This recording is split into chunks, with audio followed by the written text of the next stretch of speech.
ano mo na yung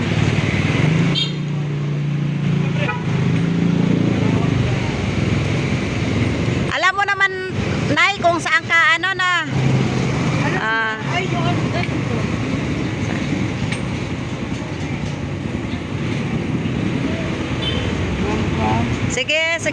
sige te. Salamat din, Nay. Mag-ingat, Nay, mag-ingat.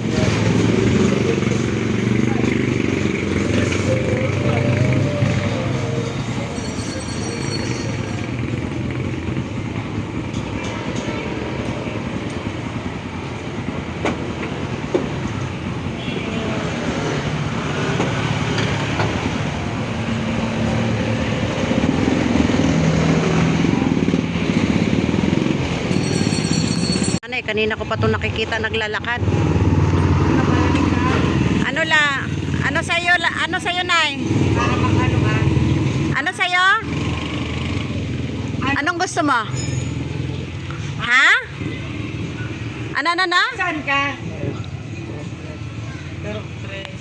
Taga rito ka lang? Ha? Taga Purok 3. Purok 3, taga rito ka lang. Ibig sabihin, taga Malanday ka lang, Purok 3. Pero may anak ka, ate. Saan? Sa ano probinsya? Samar na? Sa Samar? Dito? Ikaw lang mag-isa dito? Apo mo? Ilang taon yung apo mo? Parang ano ko na ito eh. Bigyan mo nga munang upuan. Uupo ka, Nay? Upo ka muna. Upo ka muna, Nay. Ano? Palamig ka muna, minum ka muna. Abaos ka. Shanghai, gusto mo? Shanghai. Ha? Namamalimos ka, Nay. Ha? Wawa naman si Nay. Ilang taon yung apo mo, Nay? Grade 10? 16. Wala pang trabaho. Anong hanap buhay nyo? Pasensya ka na dyan sa 20 lang. Anong hanap buhay nyo, Nay? Ang kasama niya. Dati yung ayaw niya pa mag-ano. Tumagana ito. Galing yung pasensya ko. Uy, Rosie, galing pala siya ng probinsya, namasko lang siya dito sa Maynila. Ang apo niya, taga Purok 3. Hindi ka pa ganyan, medyo maano-ano ka pa. Kasi naging ganyan na talaga yung kamay mo. Tumatambay dati sa akin, dito kumakain niya, may bili. Tapos umuwi ka ng probinsya. Apo lang ang kasama niya. Anong hanap buhay nyo, Nay? Yung mapagkunan ng pagkain.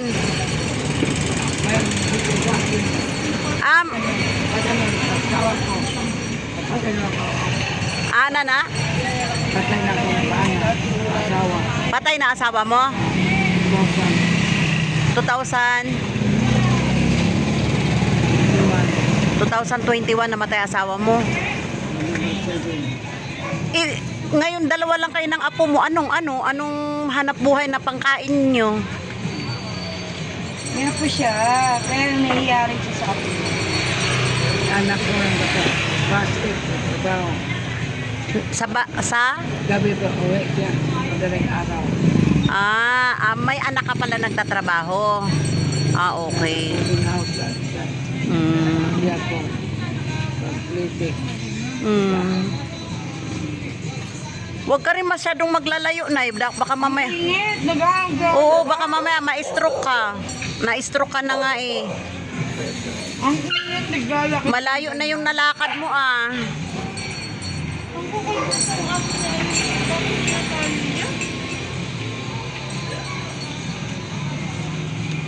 ako na Nay, pambili ng bigas, Nay. Ako. Ako, 20 lang ako eh. So, ilang taong ka, Nay? 62 po. 62? Bata pa ano? Kung hindi lang sana na-stroke. Ilang taong ka na na-stroke?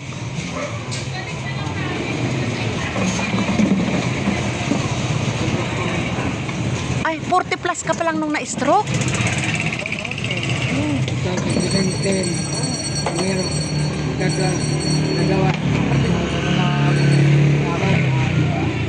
Noon, napakabuti.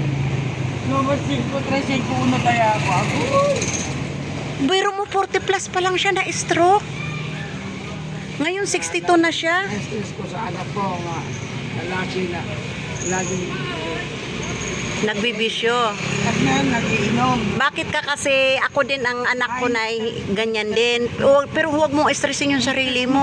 Stress ko. Ako, gabi, kaya lang inaano ko, na problema ko, yung sa bahay, alis si Mary, alis 3:30.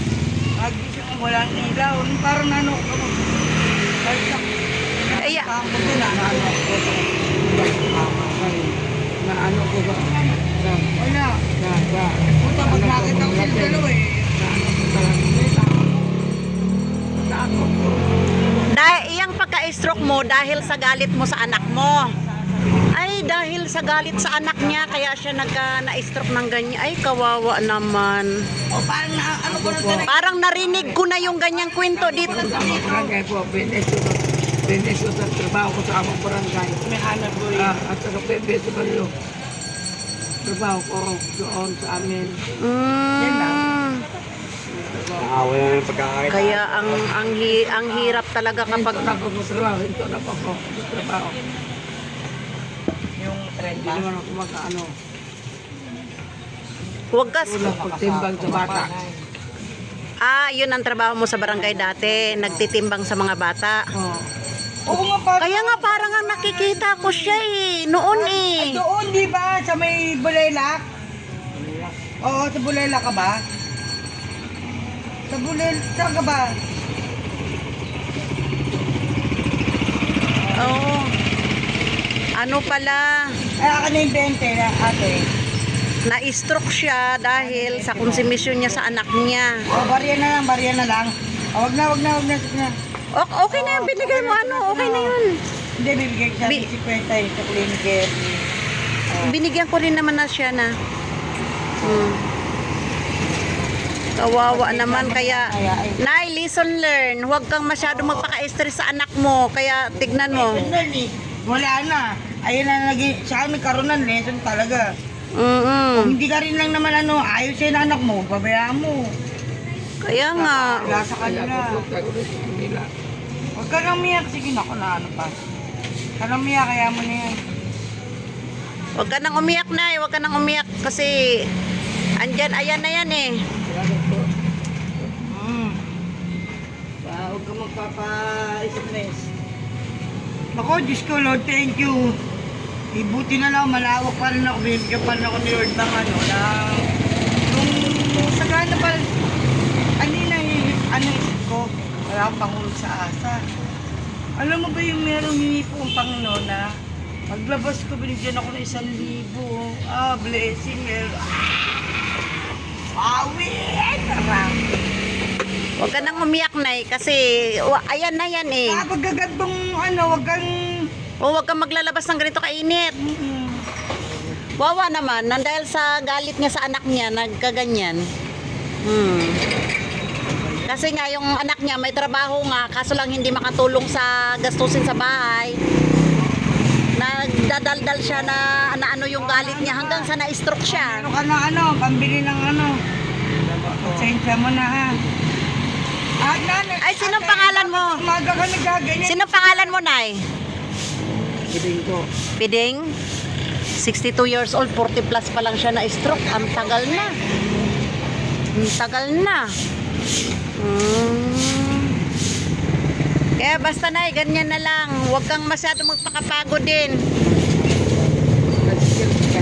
Ha? Pauwi, alam mo ba kung saan ka uuwi? Alam mo, sige. Tawag tayong tricycle. Sasakay ka ba? Opo. Ha? Ay, yung bag mo nga pala. Ako nang kukuha, Nay. Ako nang kukuha ng bag mo.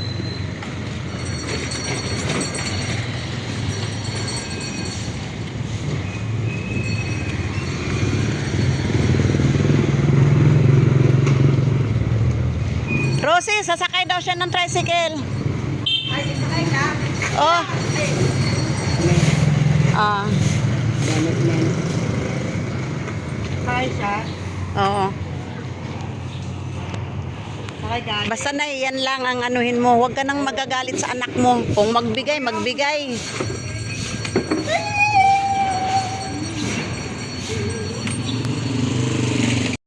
So ayan mga kalungsod, nakausap natin si Nanay Miding. Kanina pa siya naglalakad, tinitignan namin. Kasi hanggang sa pumunta siya dito, yun, nagkwento nga siya na kaya siya nagkaganyan dahil yung anak niya na lalaki may trabaho naman pero hindi nakakatulong sa ano panay bisyo. Ngayon, siyempre pinagalitan niya sa sobrang galit niya, yun na-stroke siya, 40 plus pa lang siya. Ngayon 62 na siya. So imagine ilang taon na sila, ilang taon na siyang ganito. Oh.